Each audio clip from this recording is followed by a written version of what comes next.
Hello everyone, welcome back to another episode of the PrimalSomething podcast. This week we have Stephen France and Ben Holden from Made4TheCage. Made4TheCage has just gone down just last week. It was a great event. I wasn't able to actually go along to the event, but the guys have popped in today to have a chat about the fights, how it all went, and generally just a discussion on MMA across the UK. We also have a brief discussion on the Bellator event that we attended down in London, so enjoy the podcast. Leave your comments on this episode. Leave your comments on all the other ones. We just had some great people on the podcast. Chi Onawura, from the politician from Newcastle, and obviously Brad Burton, which we had on the show a couple of weeks ago from the Newcastle Startup Week. Just want to mention a few sponsors for the show. The first one being Owens Jewellers in Newcastle upon Tyne. James, obviously on Shields Road in Newcastle, offers some of the best deals on jewellery such as diamond rings, Rolex watches, and many other different types of jewellery. If you head to their website, www.owensjewellers.com. Massive thanks for Owens Jewellers for sponsoring the podcast. We also have Primitive Sense Limited, digital agents in Newcastle, working with all types of different web projects and advertisement and SEO. So visit their website at primitivesense.com or get in touch with Glenn Wheeler, who is on glennwheeler.co.uk for all digital and website requirements. Enjoy the podcast, and we look forward to listening to and reviewing your comments. Thank you, and enjoy the podcast. I'm not a journalist here.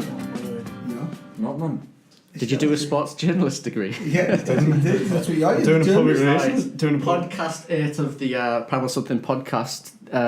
My most anticipated return. I've not been on the podcast for about two or three episodes, I don't think. Stephen's here with us, and Ben, and Stephen's been obviously taken over on doing the last few podcasts. So we're just here today just to have a chat about anything really. I think we're going to go over the Made4TheCage, have a little review of that. It looked like a good event. A bit of a different setup, I think it looked like as well when I was saw some of the photos. And obviously, Stephen, you had your brother on the card fighting, so we'll go over that as well and see what that was like for you and the whole experience of that. So yeah. Van Dabby Dozy. It was tremendous. You had your Ashley on the undercard. Do you want to talk about that? Well, no, let's just talk about the show in general. We obviously had... It was a transitional show for us, I think. Didn't have the huge names that the last show had, the Ryan Scopes or the Lou Longs, but yeah. Then we're sort of in that transitional space where we're letting the established names sort of blossom. So James Mulheron's recently gone to the UFC. He's obviously been like a cornerstone for us recently, and we're letting the new talent come through. So the likes of your Ashley and... No, I think that's a good thing because obviously all of those fighters, James Mulheron, Ryan Scope, Colin Fletcher, they've all come through sort of that right from the bottom. They've made a massive name for themselves. They've been on the top of your cards, and now obviously you're giving other fighters the opportunity to sort of make a name for themselves. So. Well, with any sport, it's like a conveyor belt. You've constantly got to look for that next diamond while it comes along, and also obviously support the whole, like the word I use, conveyor belt from start to finish. You get the guys who come through at the bottom, you take them all the way through to the top, like we've seen. But it's really important that we get behind the guys who are coming through, and obviously the easy phrase that we use is next generation of people, and I think we're going to be seeing a lot more of them people. And we had Joe Millward fighting on the show. I saw your interview with that, Steve. We tossed that boy to the lions in his first fight. We really did. He was fighting a huge Norwegian bloke who I didn't realise how big he was until I stood next to him. He was massive. Joe's not a big lad. Joe's huge himself, so and he got a bit manhandled by him. But he'll learn from that, and he'll definitely come back a better fighter. No doubt that, well, he's from that, what's it called, the Fighting Fit gym in South Shields, and they've got a tremendous setup down there, so there's no doubt that he's going to be a success in the future. I've got no doubt that he'll be a success. Like you said, he was willing to fight. He's one of them fighters who wants to fight the best. He doesn't want to pad his record. He wants to go and push on there. And he fought a guy who is a very tough guy. He's 3-0, and he was coming off a win against Steve Watson as well, who's another big guy. Spartans. From Spartans, who's a decent fighter, more than a decent fighter, good. And Joe says he wanted to fight him, so I'm sure he will come back. And like you said, if you watch that interview, Glenn, it was about the transition and the mindset from an amateur fighter to a professional. And he won you over, didn't he? Yeah, I like Joe. He was a good guy. I was listening to the interview, and he was talking about how he just doesn't want to be put into the cage or the ring with just some normal person. He wants to be fighting the top fighters, and he'll learn tons of lessons from it, win or lose. So. And it's risky at the stage of the career. How did the fight finish? Like, what was it? You got submitted, I think. I think it stopped, wasn't it? TKO. You might have been. You actually, Ben, by the way, he's just been saying he wants a new role. What's my role? But on Saturday evening, he actually done a very credible job and commentated alongside. I thought I saw some photos, Angelus's photos with him sat there. So he got talking about people getting through to the Lions. Ben got through in at the deep end, but 5 minutes before the first fight, Steve comes over, says, "You're commentating." I was like, "Do I ever see in this?" He was like, "Absolutely not." So jumped in the commentary. He loved it. That's a good thing, though. Just going into some sort of area that you have no experience in, or you know little Limited, about. I think it's always a good thing. I bet you learn loads of stuff from it as well. Definitely. I think Ben obviously does know something about it, being he's doing a degree in sports journalist and that type of thing. But what the reason I say that is because whatever industry you're in, Glenn's in the digital industry, I'm just in the networking industry, as well as many other business. And obviously yourself, you want to be in public relations, Ben, on sports journalism, media, whichever you want to dress it up, media. It was a very interesting point that I spoke about with one of our prior guests, Brad Burton, and that was you can put yourself in a comfort zone, so you know how to write code, no doubt, Glenn. Is that right? You know That's how to correct, yeah. do it all nice and easy, and everybody can put themselves in the comfort zone. So you can be in the comfort zone. Yep. For instance, writing a story about mixed martial art fighters. Yep. But when you're in that uncomfortable zone, that is where you learn. So when you get them butterflies in your stomach, when you actually are doing something within your industry or within your life or environment and you feel uncomfortable, that is, you should actually switch on to that. Yeah. Some people turn away from it and they want to go back in themselves and just say, no, I want to be in the comfort zone. And what you should do is actually embrace it and actually look around and think, this is a point where I can actually learn something. So when you push yourself in that uncomfortable zone, it's normally when you're actually learning things. And you can relate that back to Joe, can't you? I can relate that back to Joe, exactly, you know what I'm saying, as a fighter, or back to Joe, or is, like you said, I sprang it upon you, 5 minutes before the event, can you do this commentating? And it would be, like I said, I'm not technical, Glenn, but it would be the same with you if I was to spring something on you technical with some sort of new code. Well, it's just happening. That's why I've been away for the last 5-6 weeks. We've taken on a project that was, honestly, it was way out of my comfort zone. It was huge. It was a huge project for a massive client. Our first biggest client that we've had since opening the business, from freelancer to Primitive Sense. And it was, I was a bit worried about going into it, to be honest. But I came out, just the pressures of it, for one. The system that we were using was sort of what they wanted doing on the project was something that we'd never really done before. It was like a subscription-based purchasing system that we'd never done, and I was a little bit worried about one, the pressures, two, like the resources that we had and the deadlines and all that type of stuff with it. But I was really concerned at the start, and I spoke to the company I was working with, but they sort of said, honestly, we're really happy with you going onto the project. We trust you and all that type of stuff. And when I came out at the end of it, it was just like, I'm really glad I'd done that. And honestly, the amount of stuff that I learned, and we're going into a new project next week with them, to start a new one. And I'm just so glad that I did it. And just, I've never been that deep into a project before with such a big client. Yeah.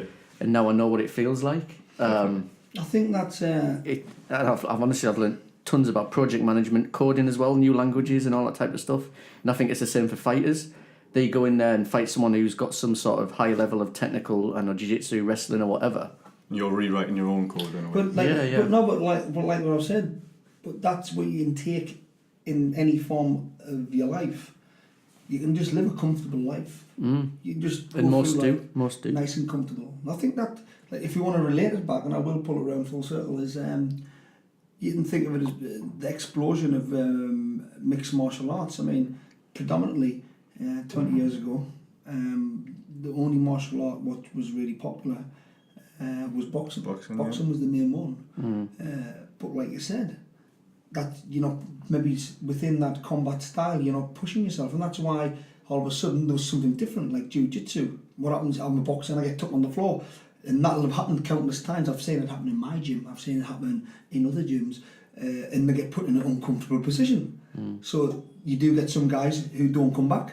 You get some guys who embrace it, and that's why there's been an explosion in MMA, because they've been put in an outside of the comfort zone. And that's where you're going to learn a lot more. Like you've just backed us up. You're going to learn a lot more by being put in them type of positions. And to come full circle, like I was saying just a minute or two ago, we'll go back to the actual show, Throwdown. And obviously I had my brother making his debut, and straight from the off he got put in the deep water. I was just going to say, like, didn't he? For a debut fighter, how did you? Because obviously he's never been in an environment like that before, in a cage, surrounded by hundreds of people. How did you prepare him for that? Because obviously he didn't have a clue what it was going to be like being his first time. But I guess especially when he gets his back taken after 15 seconds and gets so. I bet he's been training with. I saw him with Colin and stuff, and it Made for the Cage at the academy, and that he's been training with those guys who obviously know what that's like. So I guess they give some good. He'll know what it's like. I mean, he's trained with us. He's predominantly. How long's he trained for again? He's trained on and off for 6 years. No, he's trained for 6 years. 6 years, but not consistently. He's trained with us, you know. And I didn't mean like a week or a day here. I mean, he's done like 6 months, 7 months, 8 months, and then 3 or 4 months off. I advised him that the best thing he could do was get his degree done, which he's nearly finishing. He's at Northumbria, isn't he? Yeah. At Northumbria, he's actually doing a work placement, which was another little bit of a inconvenience leading up to his fight. He managed to go down to. We contacted a guy called Paul Taylor, who's fought in UFC. He retired about 3 or 4 years ago. He's had a few notable fighters out of his gym. I think Eugene Fedora, who's trained there, who fought Andrew Punchin. One of the shows a while back. So he's a credible coach. We contacted him, but that was another. Once again, think about what we were saying about this comfort zone. I actually had to take yourself out of the comfort zone, which is our gym, halfway through a fight camp, and walk through a door of another gym a month before, and ultimately will have picked up different styles and new energies and new things. So it's always about pushing yourself. Like it says, he got his back took in the first minute. He managed to survive that. Very well. He done it well and come back and won the last 2 rounds. Was it the lad he was fighting? Was his debut as well? Was it? Yeah, Dazzy March. He was tough lad out of Washington. Came out swinging in the first round, and he tied himself out, and Ashley just picked him apart for the last 2 rounds. You see, Ashley's striking was more crisp and it's good for him to get off the ground. I was got his back tucked, get off the ground and get back on his feet, and it was in as well. Like, he had a really near and his face was going bright red, and he just peeled that top hand. How did he get out of that? I could never get out of those. I was training with you. He said to me, he said he would have had to be. He says he would have had to be tapped, like the referee would have had to stop it. Yeah. He says he was going to fight until the end, and he did. I've got to give him credit. But back to what I said, he'll have learned a lot more. Think about what you've just been saying about doing the new code and that big project. It's exactly the same thing. It's exactly the same mentality.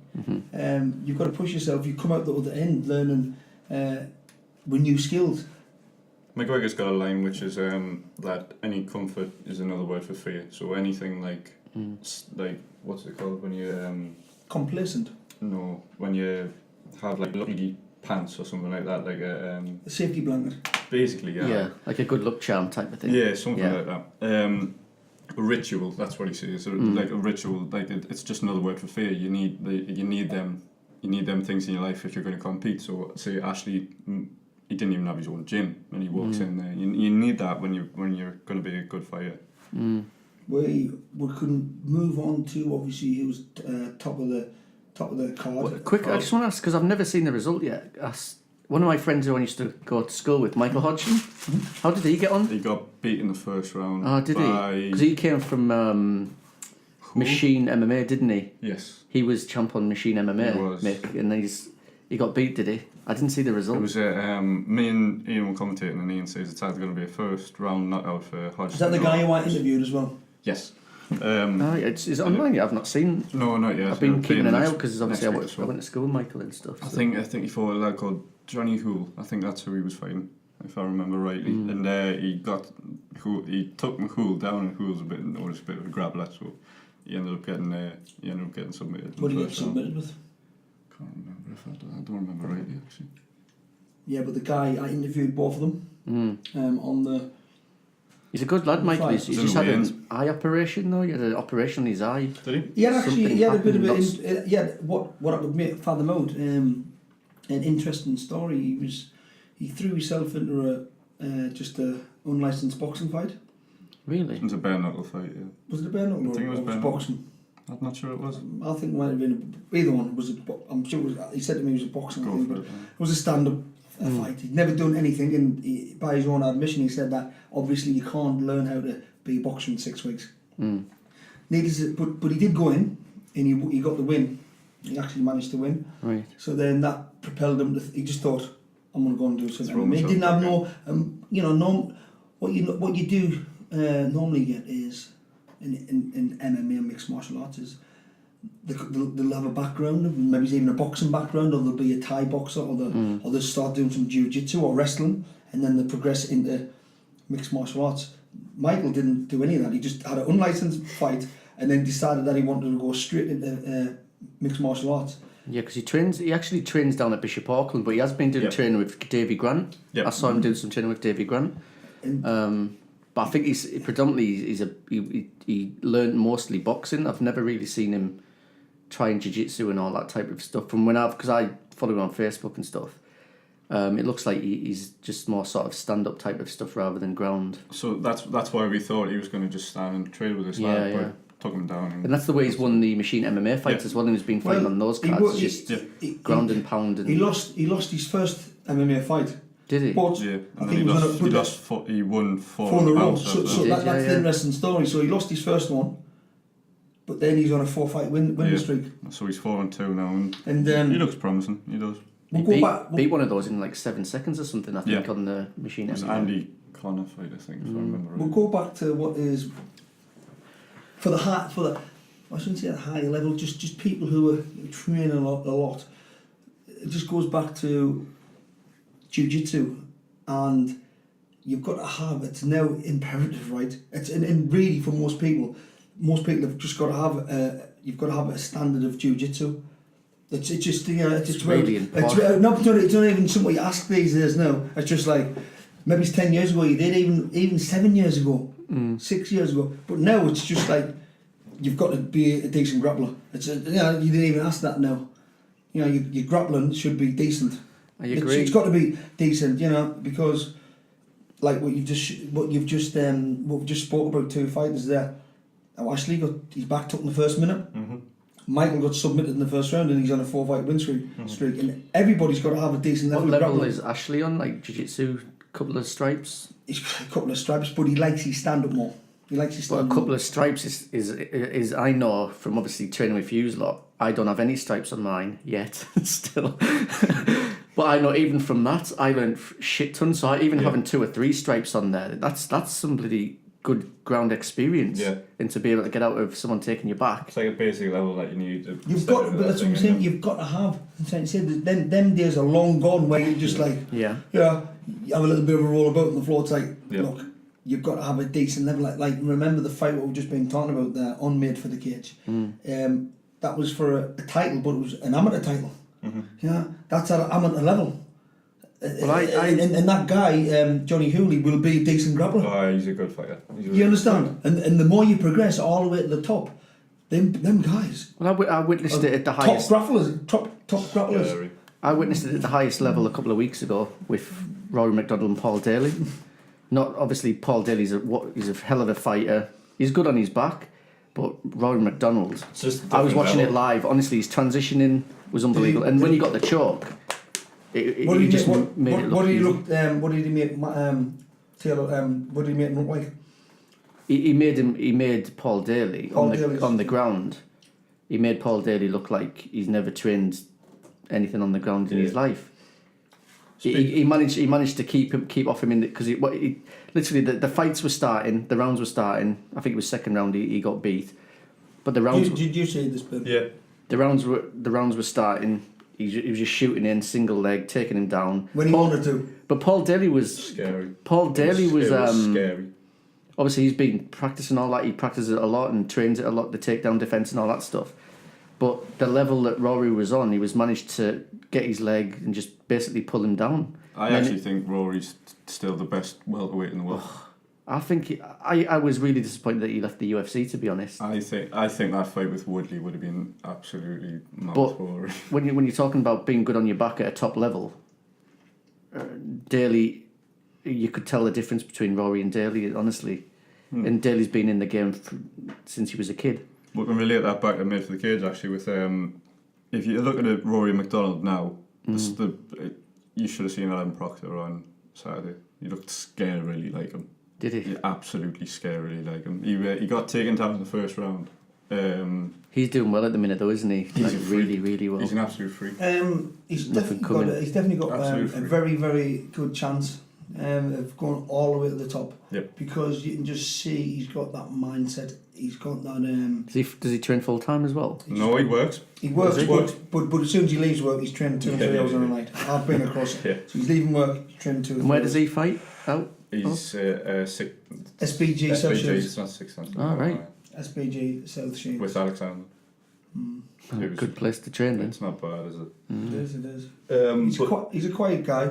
I think he needs to open up a little bit. But they tend to pay them type of look. You look at Rory, and he's got that sort of meticulous mindset as well. He's not a very articulate bloke, and it's a style of person rather than anything to be that meticulous with your fighting. Because there's literally if you look at him fight, there's no holes. How important is it? I mean, the biggest person in the sport is undoubtedly still Conor. Mr. McGregor. Well, not according to ESPN, but he is, isn't he? who apparently has Ronda Rousey as still the most popular fighter. Really? Yeah, not even joking. Is she going to come back? I don't think she is, like, is she? She's just been on a TV show that my missus watches. She was on a TV show. I was surprised to see her on there. She'll go in the movies.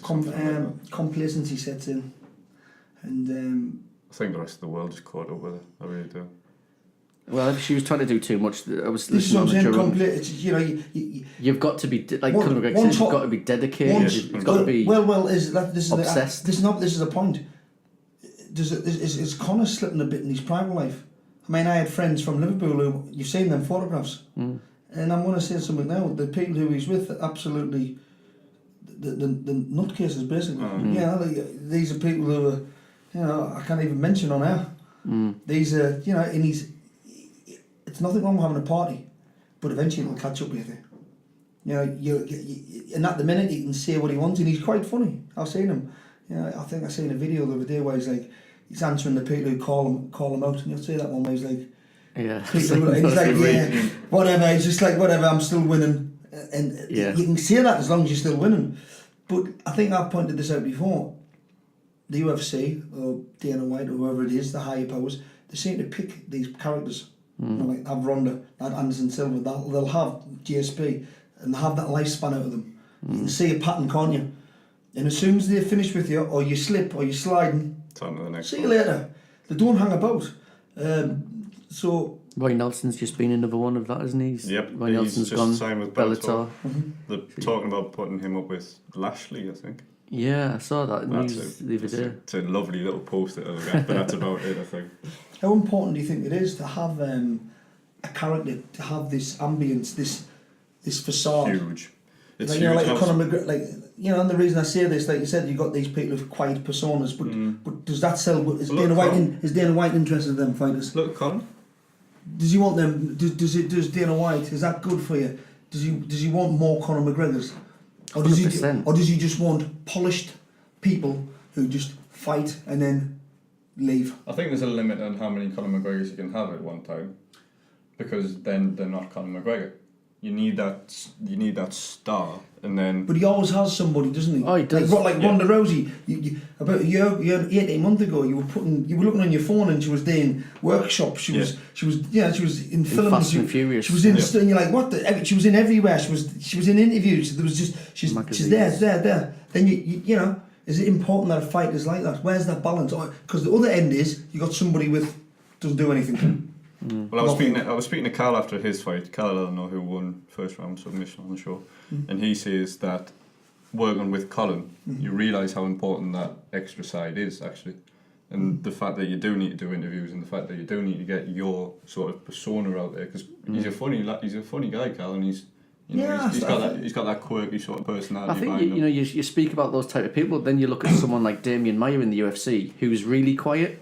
He doesn't say anything, but again, he's got a niche. He does, but he's got that fact that his quality is just it's ridiculous. What he's doing in the UFC. It's weird because no one really talks about him, but he's a fucking killer. If you put him against a strike, if you put him against like a Wonder Boy, that's just an instant sell, because it's a kickboxer against this lad who's just going to jump on your back and choke you out. Yeah, that would be a really interesting fight, you know. And could have done it on one of them UFC one post. Oh, that would have been brilliant, honestly.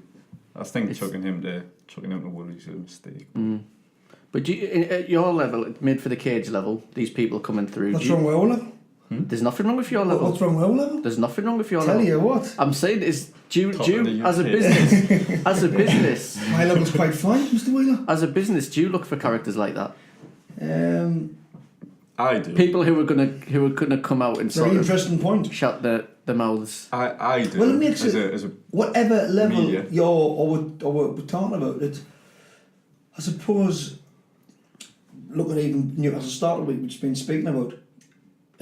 So what you mentioned, Brad Burton, you want characters, didn't you? You want somebody who can speak, you want somebody who can say something. No, but I'm just saying though, it's what industry you're doing in life, you know, it's about having some sort of a persona or a charisma. It's a niche. It's you know, James Mulheron.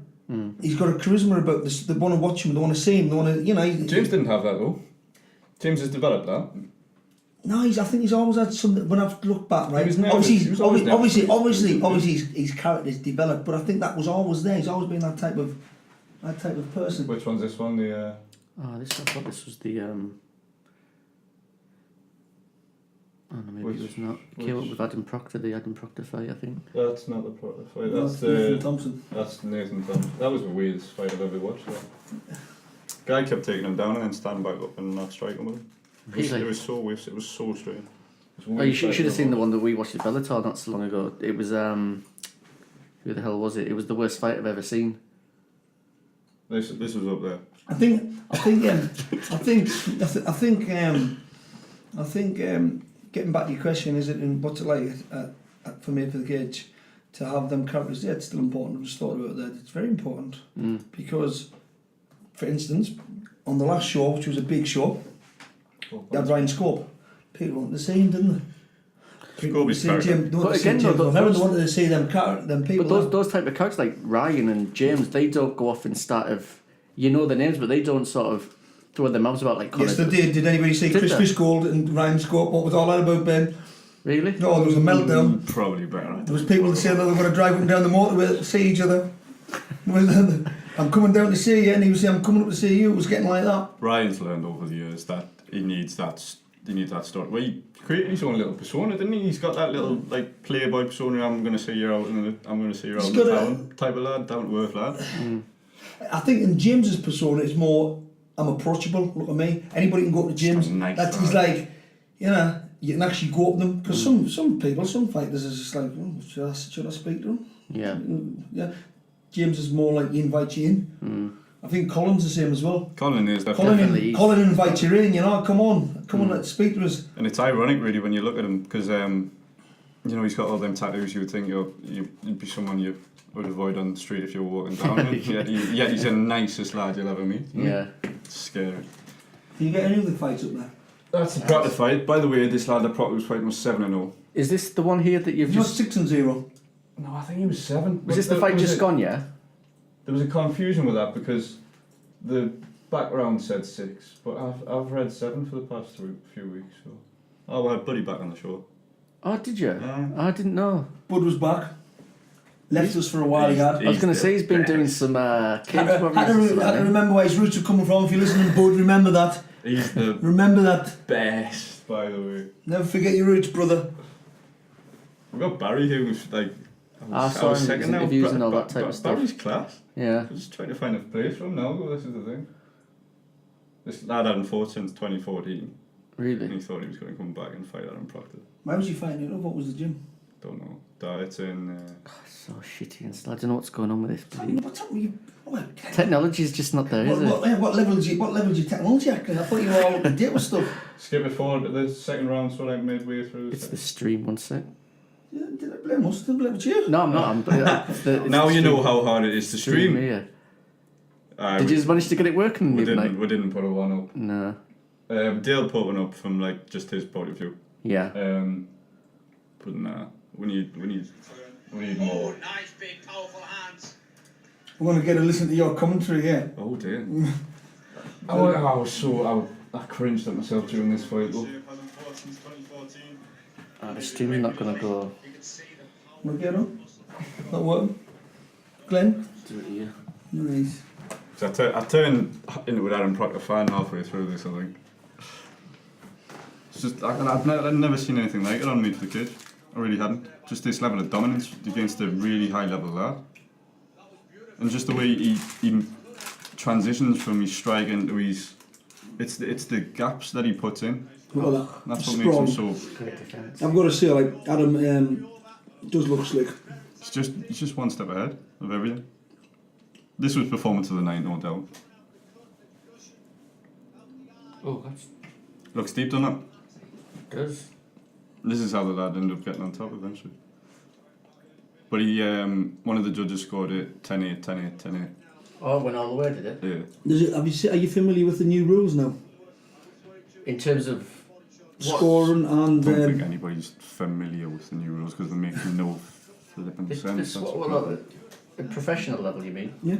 No. Well, this is the ones where the scoring, they will only score on grappling and striking.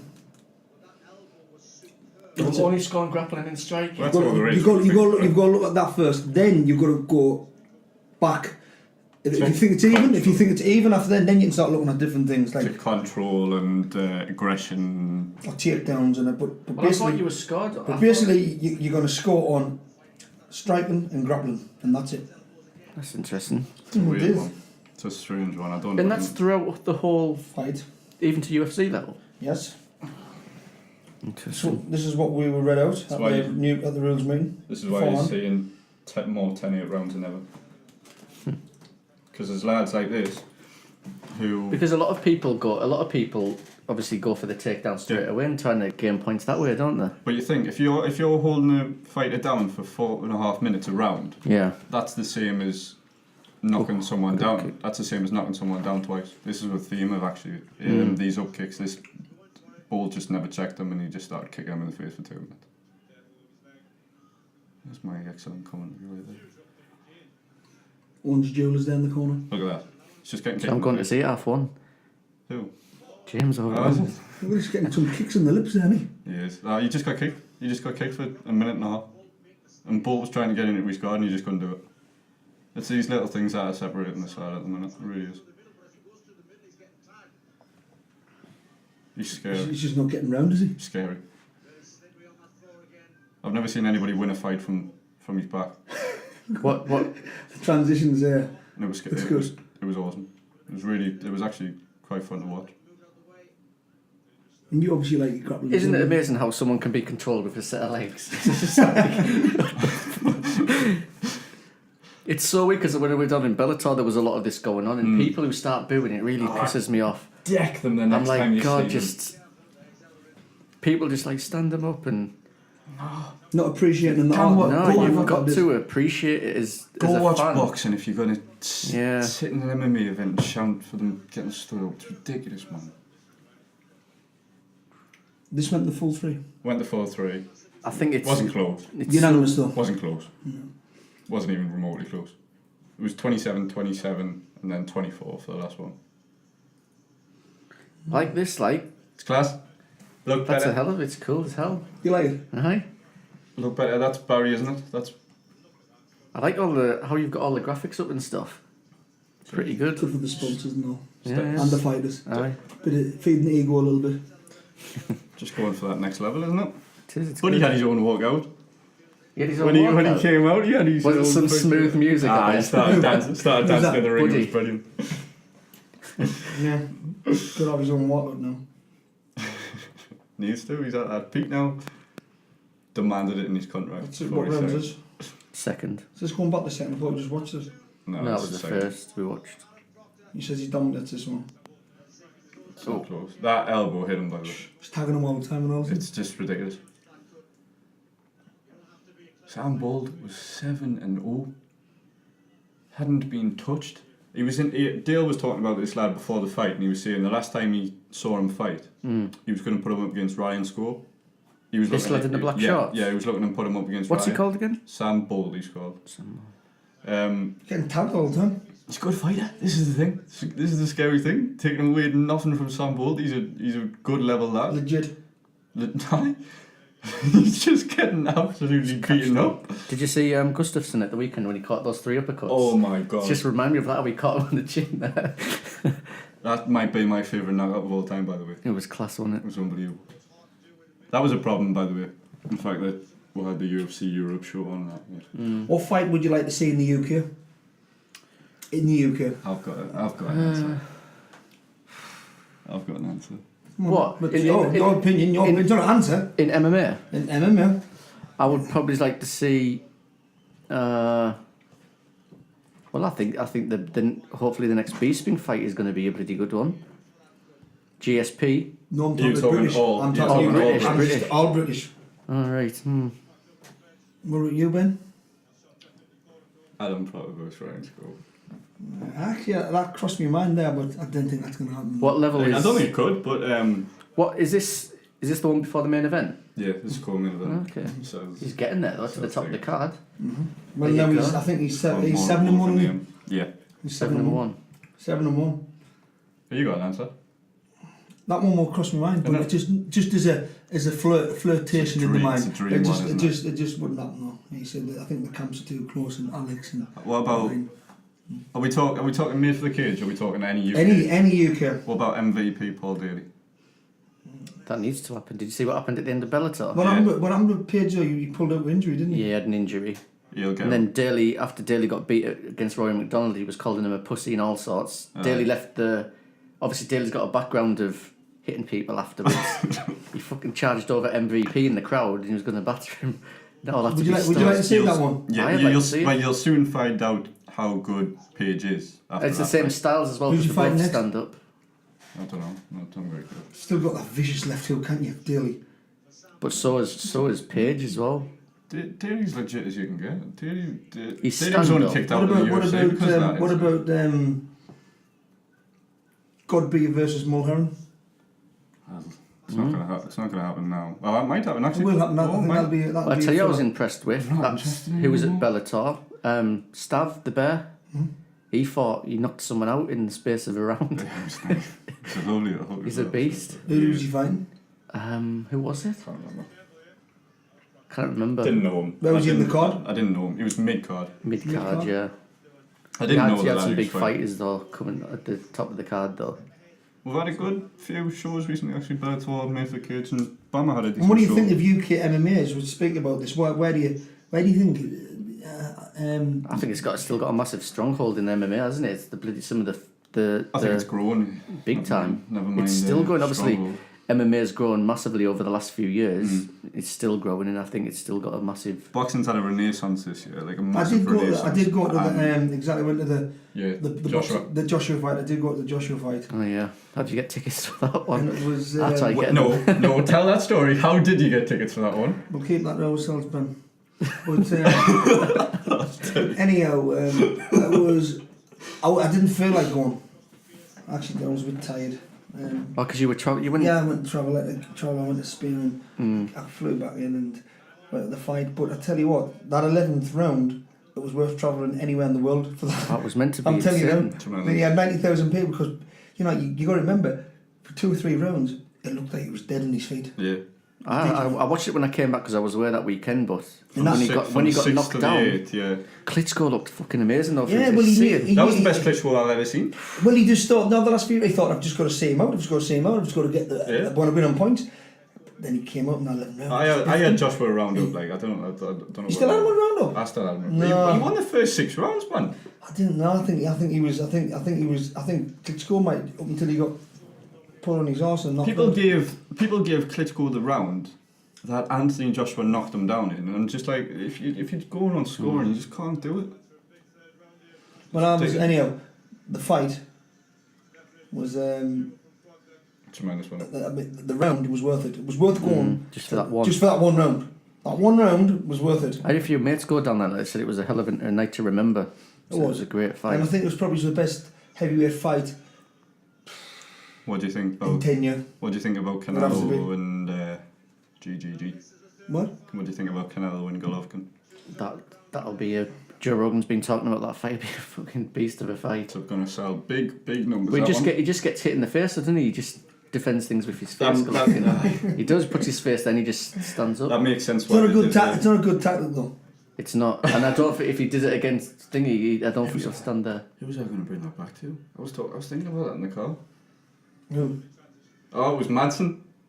It was Madsen Madsen against Millward. Madsen takes punishment for a round and a half every fight. And he comes back. Isn't it funny that some people, I've seen that with some fighters, Ryan Scope's one of them. He likes to get in a fight first. Mm. You know, like There's a few UFC fighters. once you get in there, Lola, Cerrone. the like it. That's a huge fight, by the Some way. fighters don't switch on until they find themselves in the fight. I tell you, who was sat in front of us at Bellator. Brad Pickett was sat right Was in he? front, and he had that Yeah, Nathaniel. Who's his mate? He trains with. Is it Nathaniel someone? Don't know. He's a beast. He's got something like a 7-1 record. They were sat in front. Pickett's a legend. They were just now. getting battered with people coming up for photos. Though, just constant. It's amazing how What do quickly you think- when you what do you retire think you of Pickett? become a legend though. I think he's a legend. I think he didn't get the credit he I deserved think until he he retired. is a legend. I think there's a space for them there in like the someone who's been in the UFC and done it all essentially. He's in that Ross Pearson bracket. But isn't honestly, right, looking at Brad Pickett, he's about the size of me. The power, how he gets the power in his punches is unbelievable. He's tiny. he? Lad called one punch, But but he's he's fellow a with bantamweight. Some of the fights you've watched over the years, Yeah. obviously the last 6 fights he's had, he's not performed, has he? But over his career, Man fought Demetrius Johnson and beat him. That's how good he was. he's great. But he's fully retired now. He's not even gone down to. Let me finish A off lower this because I level. won't have to go as well. Yeah. But what is the fight then? We may as well, as you know, people, I always support UK MMA. That's why. Well, we've got a big heavyweight announcement. What's that? We've got Tony Mustard fighting on September the 2nd against David Wilson in a heavyweight title fight. That's against, more like it, Ben. Keep it local. Keep it. James You know what I mean? Mulheron. Keep it made for the cage. This is what I want to support the guys from here.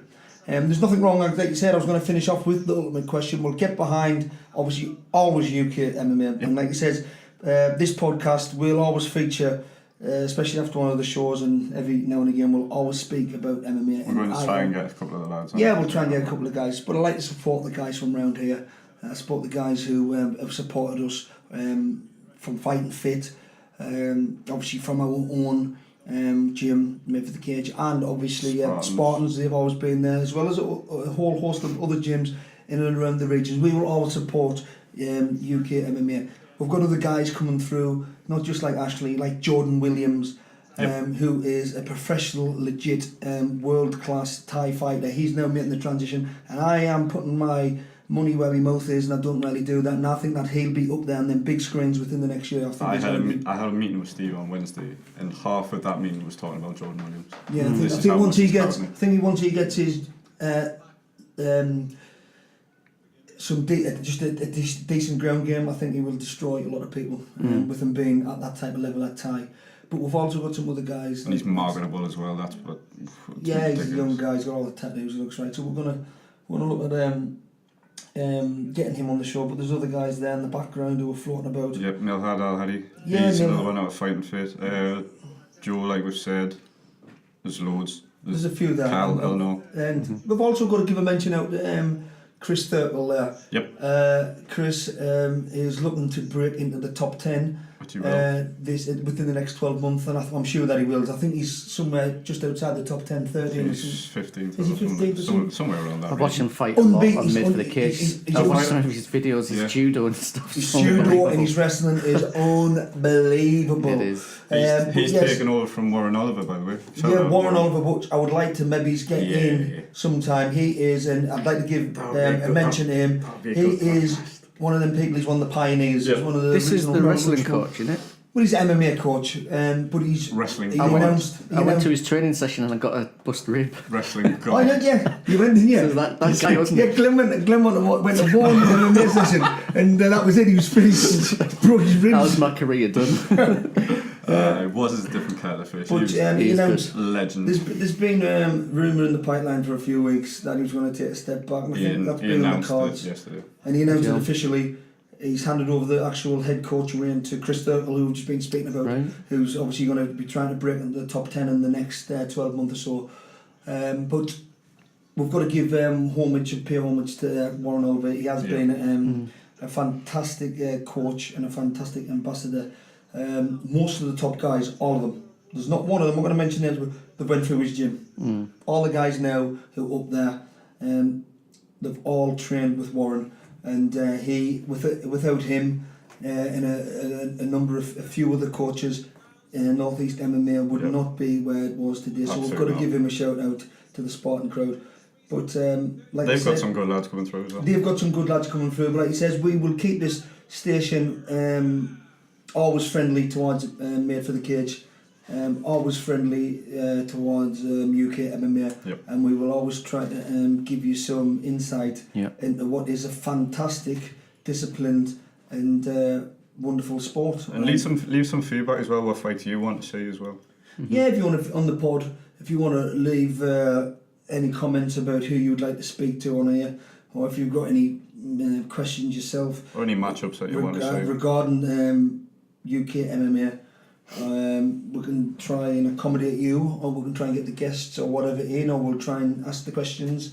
Yes, feel free. Like I said, this pod isn't about one thing specifically. It's about a whole host and array of things. Like you said, the pod what we just released today, or was it yesterday? Today, yeah, this It morning. was actually a member of Parliament, Chi Onawura, and that was a discussion about innovation and education.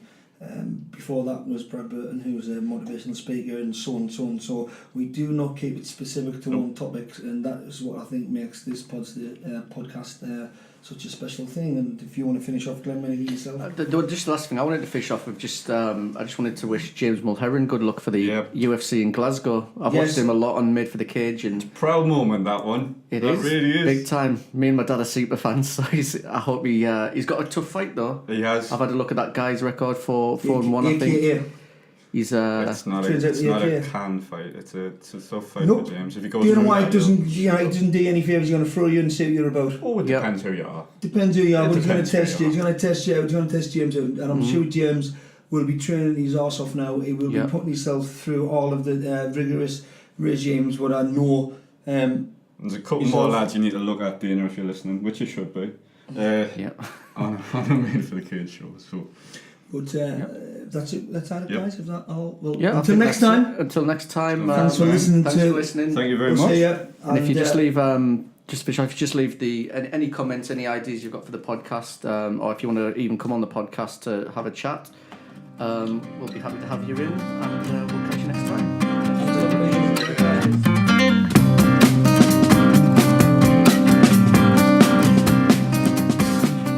All right, thank you for listening to the podcast.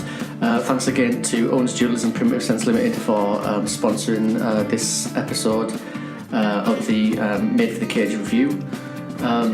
We hope to see you next time. Some point next week we'll be doing some other podcasts, hopefully with some more high-level mixed martial artists. We've also got a great lady coming in from who's a huge Formula 1 fan, so I'm really looking forward to that one. A Formula 1 fan who's been travelling the calendar this year.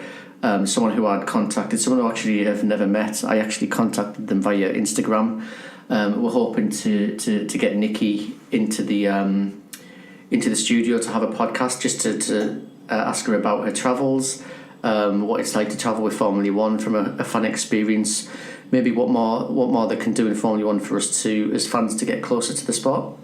We'll also probably be reviewing the Monaco Grand Prix, Indy 500, and hopefully the Canadian Grand Prix as soon as Nikki gets into the studio. So thanks again to Stephen and Ben for popping in, and we hope to see you next week at some point. Thanks very much for listening.